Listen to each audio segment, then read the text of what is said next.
François, bonjour. Bonjour. François, tu viens nous parler de plein de choses. Alors, nous, en fait... Oui, voilà, exactement. Wizbee, c'est un... Alors, pas tout à fait.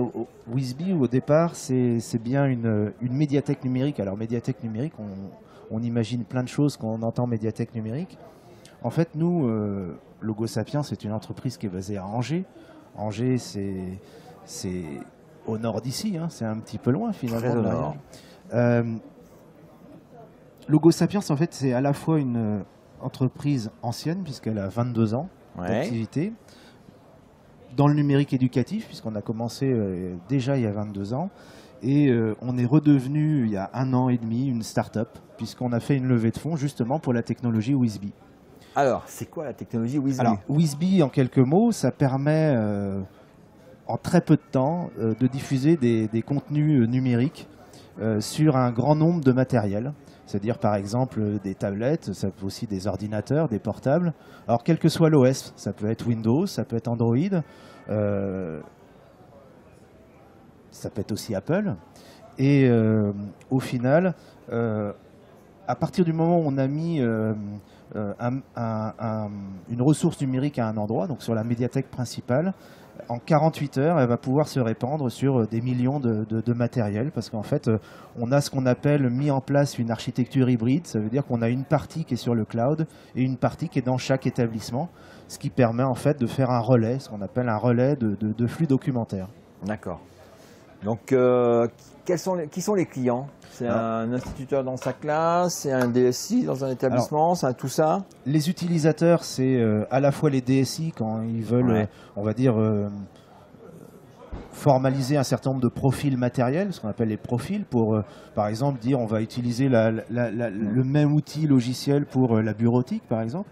Mais c'est aussi pour les enseignants qui disent on va activer une application, on va activer un contenu pour une classe, parce qu'eux vont pouvoir aussi décider d'activer une application pour leur cours. D'accord, c'est pas que du document, ça peut être une application. Ça peut être aussi une application. Une application, un traitement d'image, montage exemple, vidéo, jusque-là, voilà. calcul. Le son, exactement, le son. Des mathématiques, aussi des animations pour illustrer la physique-chimie, par exemple, ou les sciences naturelles. Voilà. Donc le Wizbee, c'est 1 an, c'est sur le marché. C'est quoi le modèle?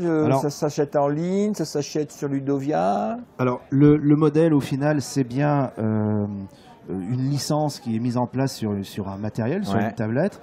On peut mettre en œuvre dans une collectivité autant de médiathèques qu'on veut. Il n'y a pas de limite sur ce modèle-là. En fait, on a plusieurs modèles économiques. Le principal et le plus simple, c'est les collectivités qui l'achètent directement chez nous. Sous forme de licence? Sous forme de licence, voilà, tout à fait. Alors, on peut mettre en place autant de médiathèques qu'on veut. Il n'y a pas de limite sur le nombre de médiathèques. Puis après, c'est en fonction du nombre d'élèves ou du nombre de devices qu'on veut mettre en œuvre dans la collectivité. Wizbee.com. Wizbee.fr, Wizbee.com aussi pour les Britanniques. D'accord. Et voilà. Ok. J'ai vu que tu étais aussi comme une start-up, espace start-up. Ils sont 5 cette année, EdTech Startup. C'est parce que vous êtes nouveau, vous arrivez en mode start-up. On arrive en mode start-up parce que finalement, l'idée c'était de réexprimer notre nouveau démarrage, notre nouveau mode de fonctionnement, notre nouvelle stratégie. Parce que cette levée de fonds nous a permis de redevenir une start-up après 23 ans d'activité, ce qui n'est pas quelque chose de traditionnel dans le monde des start-up. Donc on est à la fois dans l'espace éditeur et à la fois sur l'univers des start-up. Et tu étais venu déjà à Ludovia en traditionnel ou pas? En mode traditionnel? Alors, on est venu plusieurs fois à Ludovia et on est venu notamment il y a 7 ans, puisque la première présentation de Wizbee était il y a 7 ans, ici même, puisque on avait fait un barcamp à Ludovia il y a quelques années. La tente jaune alors, les barcamps Ludovia. Exactement, parce qu'à l'époque, c'était pas aussi structuré qu'aujourd'hui. C'était pas au siècle dernier, mais c'était à l'époque. Effectivement, 7 ans, c'est long pour moi. Ça passe vite, il y a beaucoup de choses qui ont évolué. Et c'était la première présentation de Wizbee, il n'y en avait pas eu d'autres, c'était ici, sur Ludovia.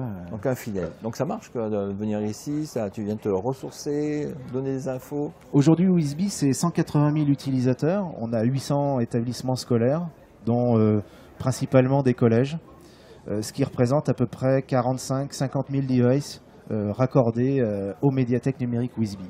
Bon, bah, il y a un flux numérique à gérer là. Eh ben, très bien. Eh ben, Merci beaucoup, bonne À la journée. prochaine. Ouais, toi aussi. À Ciao. très bientôt.